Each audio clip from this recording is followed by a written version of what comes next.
Historical Society was founded in 1889, and over the years, over the decades, it has grown and evolved. It represents a wonderful institution that has our town's local history. The New Canaan Museum and Historical Society has been hugely grounding for me and my family since we moved here about 10 years ago. When you're living in a community, you want to know what was here. I consider it to be the repository of everything New Canaan. We now operate a 2-acre campus with 8 historic house museums on it and 3 off-site properties as well. And we run programs, we put on exhibits. What's amazing about it is how varied that history is, from the colonial era through the industrial period and the modern architecture, and what it can represent to the community to help bring people together and have amazing events for the family. We came to New Canaan not knowing anyone. We didn't have any family here, and it was really the museum that linked our history and our personal stories to the new town that we called home. The New Canaan Museum and Historical Society is a place to celebrate all the things that got us to where we are today and to honor the things that have shaped the lives that we enjoy today. It's just a wonderful opportunity to have the family here, help them understand a little bit more about New Canaan's rich history, and also meet others within the community and share that bond as well. Leo and I are sitting within, 5 or 6 feet from where our great aunt taught in this school. I mean, it's really quite remarkable. Mary Kelly, one-room schoolhouse here, and the fact that we're sitting literally where she taught is pretty amazing. And this school, where we're sitting, operated as a one-room schoolhouse in New Canaan, Connecticut until 1957. We always loved walking through the Hanford Silliman House and learning about the history of the hearth and the waffle maker and all the wonderful details that the museum so carefully protects. And now, as my kids get older, we enjoy checking out the latest exhibits. Nancy and the team do such a wonderful job curating incredible exhibits that showcase little-known facts and history about our town that are important for all of us to know and really exciting for us to see. I get overwhelmed with how much we have here that we can offer people. We have the Cody Pharmacy, a business that was right there downtown where people would go and get their medicinal potents and that sort of thing.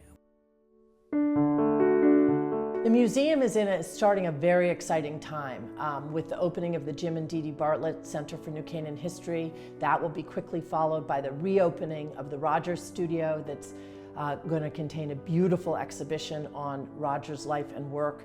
And then the culmination will be the Jim Bach Special Collections Museum, which will open this fall. It's a beautiful ground campus and amazing buildings, but for the first time ever, it's being brought together in a few key ways in a permanent exhibition and a new special collections museum and other renovations of important parts of the campus that will really show off the incredible assets that are here.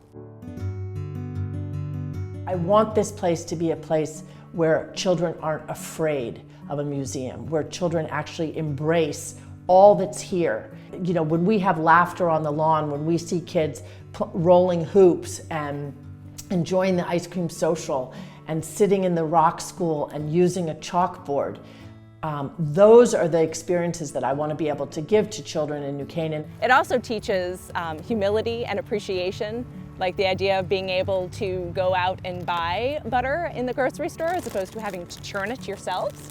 I just think it's so important for them to understand history. The whole focus, both of the Jim and Dee Dee Bartlett Center and of the work that we're doing now, is how did New Canaan make a difference?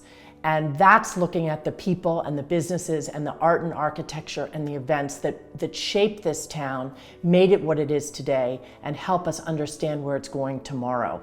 Starting with Caleb Benedict and the shoe industry that he vertically integrated, to the silver mine artists. If you look at the architects of the Harvard Five and how they shaped architecture around the world, If you look at Tom Watson, who built IBM, if you look at Ruth Lapham Lloyd, who created a free night at the Metropolitan that still happens today, these people were innovative, they were imaginative, they were aspirational, and I think that they can inspire the rest of us to work toward building a better community in the future. I think that there's just a wealth of assets here that everyone should come and see. You could come here every day and not run out of new things to learn and new things to think about as you walk away. This museum will be a destination for families, I feel, for generations to come. It's very much a part of how I live in New Canaan and how I contribute in New Canaan. And I hope that that's something that I pass on to my children as well. I think this is an exciting space that will serve the community for years to come and open so many eyes to what's made us the special town we are today. The New Canaan Historical Society Museum is an important part of our local history, and what's made a difference here is people like you who have been involved and who have been very supportive of our role in what we're doing. This is a remarkable place, and it wouldn't exist without its donors, all of its donors. People have been extraordinarily generous to this institution, especially in the last couple of years as we've embarked on this Campus ReImagined project. And I am grateful from the bottom of my heart.